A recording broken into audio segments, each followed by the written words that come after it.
Donc, pour définir une culture organisationnelle, on peut retenir la définition d'Edgar Schein, qui définit la culture à 3 niveaux. Et cette définition me semble intéressante parce qu'elle met en évidence en fait à quel point il n'est non seulement pas possible, mais surtout pas souhaitable de traiter ce phénomène de la culture comme un simple levier instrumental de changement. Le premier niveau, lui, peut justement faire l'objet d'un changement relativement simple. C'est ce que Schein appelle l'artefact. Ce sont les symboles visibles de ce qui représente l'organisation. Ça peut être des bâtiments, un aménagement d'espace, ça peut être un logo, un nom, une identité visuelle, quelle qu'elle soit. Et effectivement, très souvent, on peut, avec là encore, une gestion de projet et un minimum de communication, changer ces éléments sans que ce changement soit trop profond. Le deuxième niveau concerne finalement beaucoup de changements et concerne prioritairement d'ailleurs les questions d'innovation. C'est ce qui relève de la routine,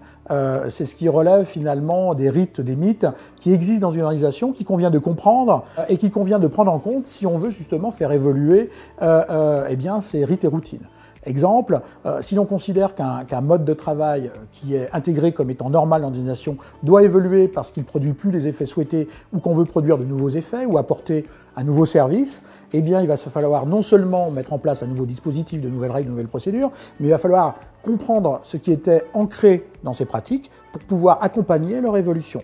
Et là, on est dans une logique d'interaction entre des acteurs qui avaient ces habitudes, qui semblaient finalement peu discutables, et le projet d'innovation ou de changement qui va les remettre en question. Et là, on est tout à fait dans un projet classique d'innovation organisationnelle qui prend en compte cette variable culturelle et qui va essayer de l'intégrer justement dans le projet de changement. Et puis il y a le troisième niveau qui, lui, par contre, est fondamental parce qu'il est le plus difficile à voir. C'est la question des mythes, des tabous, de ce qui fait vraiment l'identité professionnelle, individuelle ou collective, des membres, finalement, du collectif. Et ça, il n'est en aucune façon possible de le considérer comme quelque chose d'instrumentalisable. Il est vital de le comprendre, et c'est pour ça d'ailleurs qu'il y a des anthropologues, des ethnologues, des sociologues qui travaillent sur ces questions-là, parce que tout changement qui va altérer, modifier, ou en tout cas heurter des représentations d'évidence pour le collectif concerné, eh bien, vont devoir d'une façon ou d'une autre intégrer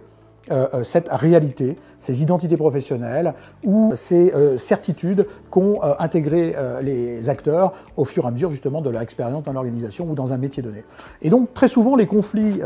en cas d'un changement ou d'une réforme sont d'autant plus importants que la réforme ou le changement en question vient, sans le connaître vraiment, remettre en question comme une évidence, quelque part, des choses qui étaient fondamentales pour les individus concernés. Et donc on voit bien que le rôle du manager public, dans ce cas-là, il est vital, parce que la régulation conjointe, si je prends ce terme de Jean-Daniel Reynaud, va être extrêmement délicate entre la régulation de contrôle d'un côté, donc ce qu'on veut changer, ce qu'on veut aligner avec les instructions de la tutelle, par exemple, et la réalité profonde de ce que sont les personnes qui travaillent dans cette organisation. Et c'est là que l'intelligence de la situation, que j'ai évoquée par ailleurs, elle est vitale, parce qu'il va falloir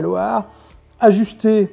aussi bien le vocabulaire et parfois même certains aspects du changement qu'on veut opérer à cette réalité qui, sans être figée, en tout cas, ne peut pas évoluer sans une longue période